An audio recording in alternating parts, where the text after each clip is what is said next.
بتشتغل بيبي سيتر عشان تقدر تصرف على ابنها، بس وهي نازلة بتسرق فلوس من الشنطة وبتروح تشتري بيها جيتار قديم بس بتصلحه عشان تديه لابنها هدية في عيد ميلاده اللي هو اصلا مش بيحبها ومش طايقها، وبيقول لها اكيد سارقة فلوسه وانه في يوم من الايام هيكسر وشها. فبتتضايق فلورا وبتقوله انها هترميه عند والده عشان يعيش هناك لانه مش عارف قيمتها. ولما بتروح توديه عشان ميعاد الزيارة بيتريق عليها طليقها وعلى شغلها، بس هي بتقوله ان الجيتار اللي هي جابته ده هتبقى بيه حد مشهور قوي. فبيضحك وبيقول لها الكلام ده عمره ما هيحصل وانه بيلعب ميوزك من 20 سنة، ففاهم يعني بيقول ايه كويس. وهي ماشية كمان مراته بتقابلها وبتتريق عليها برضه، وبالصدفة بالليل بقى بتشوف برنامج مواهب وبتقرر انها تاخد تحدي وتجرب اهو تعمل اي حاجة. دي بتفكر تتعلم الجيتار من الانترنت ولوحدها كمان، بس بتتصدم بالحقيقة بان الموضوع صعب جدا ولازم مدرس يعلمها من الصفر. فبتقرر انها تاخد درس مع مدرب اونلاين وبيعرفها ان الموضوع مش بكتر النوت بس ليه علاقة هي عايزة تتعلم ايه. فبتقوله ان كل اللي فارق معاها تتعلم وتنجح عشان تعرف اخطائها وانها بتقدر على كل حاجة، وبتبقى ميعاد الدروس بتاعتها بالليل بعد ابنها ما بيخرج يسهر مع اصحابه. هي في البداية ما كانتش جاية معاها الموضوع، لكن مع المدرب حست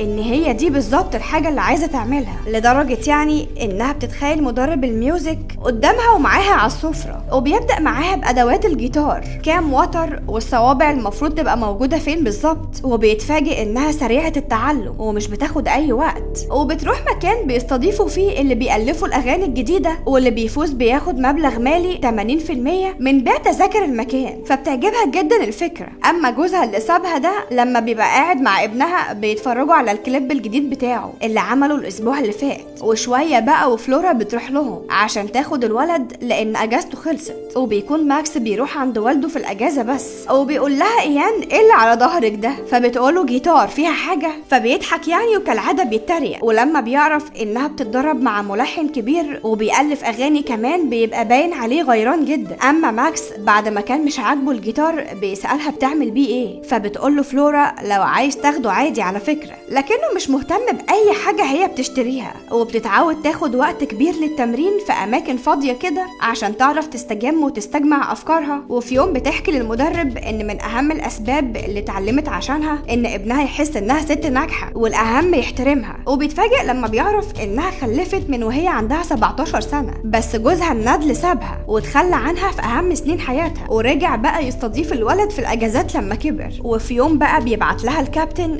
فيديو البنت بتغني وبيقول لها لو ركزتي هتبقي زيها كده، ده انا حاسس انك اشطر كمان. ولما بتقابل صاحبتها تاني يوم بتحكي لها انه قد ايه شخص اثر في شخصيتها كتير، وبتبدأ تألف في اغنيتها الجديدة حاجة كده شبهها. ولما بتروح بتلاقي ابنها بيعمل ميوزك جديدة بس ميوزك راب، وبدل ما بتهزقه بتقعد تغني معاه على عكس العادة يعني، وبتشجعه يكمل لان الميوزك عجبتها. وبتكتشف انه كان بيسجل صوتهم اصلا وهما بيغنوا. فلما بيعجبها جدا اللي عملوه بتكلم جوزها عشان يسمع الاغنية بتاعتهم، ولما بيوصل بيقول لها حلوة جدا، طب وريني كده لو هتعملي لحن بالجيتار هيبقى ازاي. وبدل ما كانوا كلهم بيكرهوا بعض كل واحد بيعمل حاجة بتشجع التاني. وبتنزل تاني يوم تشتري له هدوم بمناسبة يعني انه بقى شاطر. وفي يوم بقى بتخلي صاحبتها تبقى موجودة معاها وهي بتاخد الدرس من غير يعني ما المدرب يعرف عشان تصدق لما يقول عليها انها شاطرة. وبتخلي ابنها يعلمها تعمل ايه وازاي تعمل مزيج بين ميوزك الراب والجيتار. وبعدين بتصور ماكس فيديو هو بيغني وبتتعب معاه جدا فيه ده، بس لما بتعرف ان في بنت معجبة بيه بتحب ميوزك الراب ومرتبطة كده بمغني مشهور جدا على السوشيال ميديا. ومن هنا بقى علاقتها بماكس بتبدأ تتحسن لما بقت بتعمل اللي هو بيحبه مش اللي هي بتحبه. وكالعادة كل ما بتاخد درس بتتخيل المدرب دايما معاها مش على اللابتوب وكأنه فعلا معاها في الحقيقة، وبيبدأ يحكي لها اللي جواه وانه تعب عيلته كتير. يعني مثلا ال10 سنين الاولى في الجواز كان سكران وشخص مش موجود بالنسبة لعيلته، ومن بعدها بقى قرر انه لازم يتغير وبقى حد تاني، والميوزك هي اللي غيرته. وبدل ما كانت الحصة بتاعتهم ساعة بيقعدوا مع بعض 6 ساعات. وبيقول لها بهزار انا كده هزود الاجر بتاعي خلي بالك. وبيتفقوا مع بعض انها تسافر له عشان يشوفوا بعض.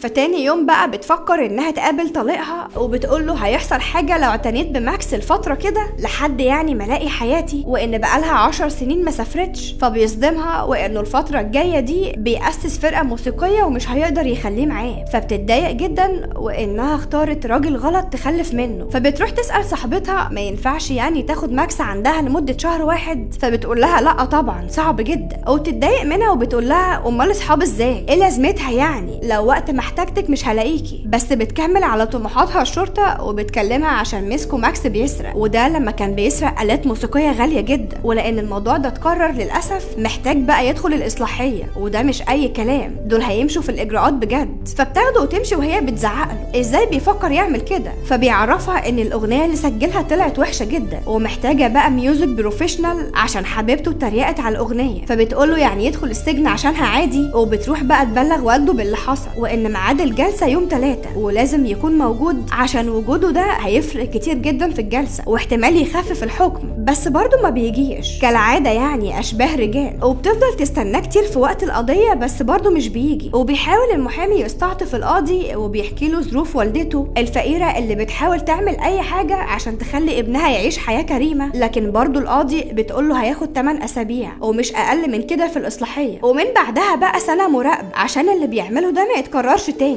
وبتبقى زعلانه جدا فلورا على اللي حصل، بس بتروح للقاضي وبتقول لها هو ممكن يعني طلب بسيط، وان ابنها هيطبق القانون زي ما هي قالت، بس لو توافق يعني انه يروح الاصلاحيه بمعدات الميوزك بتاعته، وان دي الحاجه الوحيده اللي هتهون عليه الوقت. فبتوافق على كلامها وبتروح بقى والدته تشتري له اللي هو عايزه، وبيفضل طول الوقت في اوضته وحتى مش بيعمل مشاكل مع حد لحد ما بيخرج. وبتتنازل فلورا عن احلامها وحبها عشان خاطر ابنها بس. وفي يوم بقى بتشترك في مسابقه من تاليفها، وبيبقى مدربها معاها برضه من اللابتوب، ورقم الناس الحاضرين كبير جدا. واول ما بيبداوا يغنوا الناس بتعجب قوي بالميوزك بتاعتها، توزيع الكلام واللحن كمان. وبتبقى الاغنيه اصلا عن ابنها ماكس المتعب اللي بيضحي باي حاجه عشانه، وبيشارك معاها ماكس باغنيه راب، ولحسن حظهم بتعمل نجاح كبير. ومن هنا بقى بتبدا في سلسله نجاحات كبيره ما كانتش اكيد تتخيلها، بس وهي جنب ابنها وما تنزلتش عنها ولا عن حلمها. وبكده بيكون خلص فيلمنا النهارده. ما تنسوش لو عجبكم الفيلم تعملوا لايك ومتابعه.